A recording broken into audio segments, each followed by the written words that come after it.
Hi guys, so welcome to my another super vlog. सबसे पहले मेरे चैनल पर आने का बहुत बहुत शुक्रिया। मेरे चैनल को सब्सक्राइब कर दें, बेल आइकन को बजाना ना भूलिएगा। आज हम लोग एक वीडियो पर रिएक्शन और देखिए, पहले मैंने 3 वीडियोस पर रिएक्शन दे दिया। अगर आपने वीडियोस नहीं देखी तो मेरे जाके चैनल के ऊपर आप तीनों वीडियोस देख सकते हैं। चले बिना ज़्यादा वक्त किए वीडियो शुरू करते हैं। 눈 뜨면 눈부신 아침 햇살과 चिली के साहिल से बहुत दूर गहरे पैसिफिक ओशन के ठीक इस हिस्से में जहां चारों तरफ सिर्फ पानी ही पानी है। समंदर की इस वीरानियों में यहाँ एक छोटा सा आइलैंड पाया जाता है जो ईस्टर आइलैंड के नाम से मशहूर है। लेकिन इसकी मशहूरी की असल वजह इसका नाम या फिर इसका पैसिफिक ओशन में बिल्कुल तन्हा होना नहीं, बल्कि ये आइलैंड यहाँ पाए जाने वाले ड्यो कामत स्टैचूज की वजह से मशहूर है। पैसिफिक ओशन के इस रिमोट आइलैंड पर हजारों की तादाद में पाए जाने वाले ये भारी भरकम स्टैचूज आखिर बनाए किसने थे? क्या वो किसी और दुनिया से आए एलियंस थे या फिर हम जैसे इंसान? ज़ेम टीवी की वीडियोस में एक बार फिर से खुशामदीद। नाजरीन, ये बात है ईयर 1722 की, यानी आज से करीब 300 साल पहले, जब एक यूरोपियन एक्सप्लोरर जैकब रोगवीन अपनी बोट में तैरते तैरते गलती से इस आइलैंड पर आ पहुंचा था। उसने क्या देखा कि इस आइलैंड पर पत्थर से बने कुछ स्टैचूज समंदर को पीठ देकर खड़े हैं। देखने में ये स्टैचूज किसी देव की तरह लगते थे, जिनको बड़ी महारत से पत्थर को तराश कर बनाया गया था। जैकब को ये मंजर काफी हैरानकुन लगा और तभी उसने इस आइलैंड को मजीद एक्सप्लोर करना शुरू किया। पता ये चला कि पूरा आइलैंड सिर्फ चंद स्टैचूज से नहीं बल्कि कई 100 स्टैचूज से भरा पड़ा है, जिनमें से कुछ खड़े हैं तो कई जमीन पर गिरे हुए भी दिखाई दिए। जिस दिन ये एक्सप्लोरर इस आइलैंड पर आया था वो दिन ईस्टर संडे का था, इसी वजह से इसका नाम ईस्टर आइलैंड रख दिया गया। उस दौर में इस आइलैंड पर सिर्फ गिने चुने लोग रहते थे और ये लोग इस आइलैंड को रापा नुई के नाम से पुकारते थे। लेकिन इन स्टैचूज को किसने, क्यों और कब बनाया, ये उन गिने चुने लोगों को भी मालूम नहीं था। बस उस दिन से लेकर यहाँ आर्कियोलॉजिस्ट और एक्सपर्ट्स के आने का सिलसिला शुरू हो गया। कुछ लोग ये मिस्टीरियस आइलैंड सिर्फ देखने जाते थे तो कई इनके पीछे छुपे राजों से पर्दा उठाने की कोशिश में लगे रहते। पिछले 300 सालों की कोशिशों के बाद आखिरकार अब आर्कियोलॉजिस्ट ने यहाँ चंद ऐसे सबूत तलाश किए हैं जिसको देखकर अब ये कहना गलत नहीं होगा कि हम इस मिस्ट्री को सॉल्व करने के काफी करीब पहुँच चुके हैं। ईस्टर आइलैंड समंदर में इतना तन्हा है कि इसका पड़ोसी पिटकैन आइलैंड यहाँ से 2075 किलोमीटर की दूरी पर है, लेकिन यहाँ पर इंसान भी नहीं बसते। 500 लोगों की आबादी वाला करीबी आइलैंड यहाँ से 2600 किलोमीटर दूर है, जो मैंगरीवा के नाम से जाना जाता है, जबकि ईस्टर आइलैंड खुद चिली की टेरिटरी में आता है और यहाँ से चिली का साहिल भी 3512 किलोमीटर दूर है। आज के दौर में यहाँ पहुँचना सिर्फ प्लेन की मदद से ही पॉसिबल है, जो चिली से ईस्टर आइलैंड तक पहुँचाने में पूरे 5 घंटे लगाता है। एक नॉर्मल साइज के शहर जितने बड़े इस आइलैंड में करीब 1000 बड़े बड़े स्टैचूज मौजूद हैं और इन स्टैचूज को मोआई कहा जाता है। इन स्टैचूज में से कई की आंखें हैं तो कई बगैर आंखों के बनाए गए थे, जबकि इनकी लंबी नाक, शार्प चिन, चिपटे सर और लंबे चेहरे इनकी शक्ल को एक अनोखी पहचान देते हैं। एक एस्टीमेट के मुताबिक ये स्टैचूज 13th सेंचुरी में बनाए गए थे, यानी आज से करीब 700 साल पहले। कई स्टैचूज अपनी बॉडी समेत आइलैंड के बॉर्डर पे शान से खड़े हैं तो कई के सिर्फ चेहरे जमीन पर पड़े देखे जाते हैं।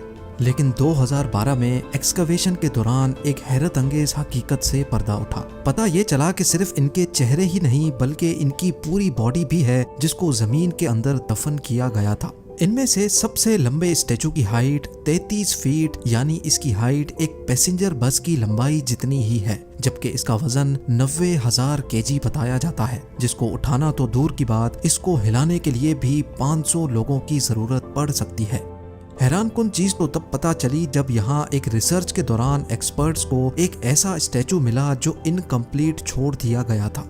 एक्सपर्ट्स की कैलकुलेशन के हिसाब से इसकी हाइट 70 फीट है, जबकि कंप्लीट होने के बाद इसका वजन 300 टन के आसपास होगा। पत्थर को तराश कर स्टैचूज बनाना और फिर इतने ज्यादा वजनी स्टैचूज को आइलैंड के डिफरेंट स्पॉट्स पर लाकर खड़ा करना, ये एक ऐसा टास्क लगता है जो इंसानों के बस की बात ही नहीं। लिहाजा कई सालों तक ये माना जाता था कि ये काम स्पेस से आए एलियंस ने किया है।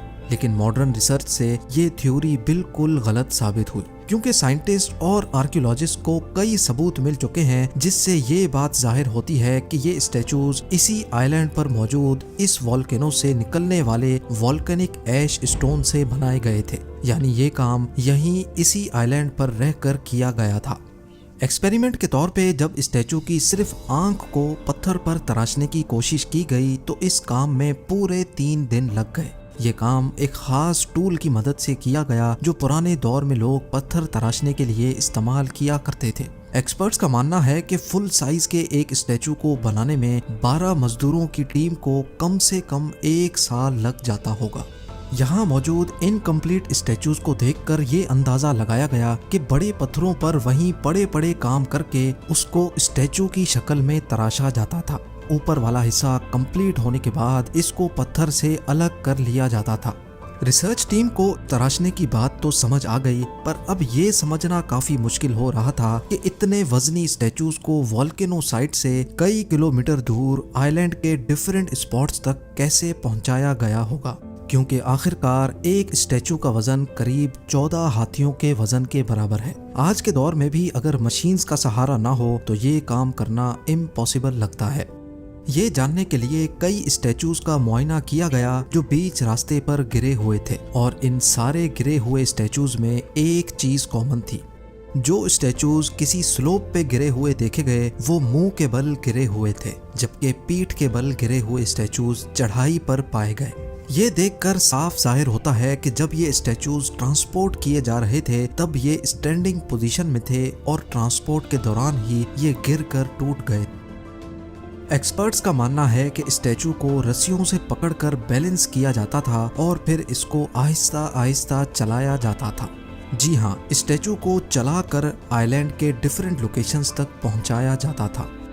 इस बात को प्रूव करने के लिए कंक्रीट की मदद से एक स्टैचू बनाया गया और इसकी तीनों साइड्स पर रस्सियां बांधकर इसको बैलेंस किया गया। एक खास एंगल पर स्टैचू को झुकाने के बाद एक साइड से जब इसको खींचा गया तो स्टैचू हैरत अंगेज तौर पे आगे बढ़ने लगा।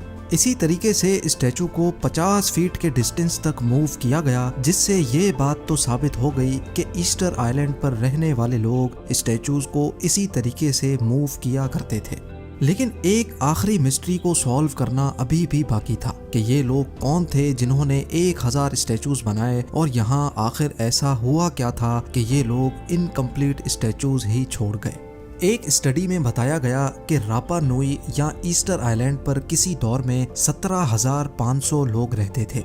ये लोग पॉलिनीशियन थे जो ईयर 300 में इस आइलैंड पर आए थे, यानी 1700 साल पहले। हैरत अंगेज तौर पे तब ये पूरा आइलैंड ऐसा नहीं दिखता था जैसा कि आज दिखता है। यहाँ दरख्तों से भरा एक घना जंगल हुआ करता था और इस बात के कई सबूत भी मिल चुके हैं। ईस्टर आइलैंड से 25 अलग अलग किस्म के पॉलन एविडेंस मिले हैं, जिनमें सबसे भारी मिकदार पाम ट्रीज की थी। अगर यहाँ इतना ही घना जंगल था तो आखिर वो अब गया कहाँ? रिसर्चर्स का ख्याल है कि यहाँ बड़े पैमाने पर डिफॉरेस्टेशन की गई थी। ऐसा समझा जाता है कि पाम ट्रीज का ये जंगल यहाँ आने वाले लोगों के किसी काम का नहीं था, क्योंकि वो लोग फार्मर्स थे।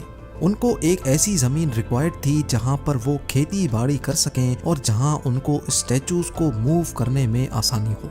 इसी वजह से शायद उन्होंने अपने हाथों से इस जंगल को खत्म किया था। बड़े पैमाने पर डिफॉरेस्टेशन की वजह से माहौल का पूरा इकोसिस्टम खराब हो जाता है, लेकिन ये इफेक्ट आहिस्ता आहिस्ता किसी स्लो पॉइजन की तरह जाहिर होता है और यहाँ भी कुछ ऐसा ही हुआ। शुरुआत में तो उनको कुछ पता नहीं चला, लेकिन वक्त के चलते यहाँ की जमीन बिल्कुल बंजर हो गई, जिसकी वजह से आइलैंड पर रहने वाले लोगों के लिए खाना कम पड़ने लगा और फिर आखिरकार यहाँ ये लोग आपस में ही लड़ पड़े। आइलैंड से कई इंसानी हड्डियों और स्केलेटन भी मिले हैं जिन पर चोटों के निशान मौजूद हैं। ये इस बात का सबूत है कि यहाँ सिविल वॉर हुई थी जिसमें ज्यादातर खवातीन को निशाना बनाया गया था। ईस्टर आइलैंड पर खवातीन की तादाद कम पड़ जाने की वजह से यहाँ की पॉपुलेशन आहिस्ता आहिस्ता कम हो गई और आखिरकार एक वक्त ऐसा आया कि बच जाने वाले लोग यहाँ से माइग्रेट करके कहीं और चले गए। आज ये island UNESCO world heritage site का हिस्सा है, जहाँ पर इन जायंट स्टोन स्टैचूज को देखकर यकीन नहीं होता कि वाकई ये इंसानों ने ही बनाए थे। इन स्टैचूज को रिलीजियस पर्पस के लिए बनाया गया था या फिर इनका कोई और ही मकसद था। इस बारे में कई रिसर्चर्स की अपनी अपनी थ्योरीज हैं। तो आप जरूर बताइएगा आपको मेरी वीडियो कैसी लगी। मेरे चैनल को सब्सक्राइब करें और बेल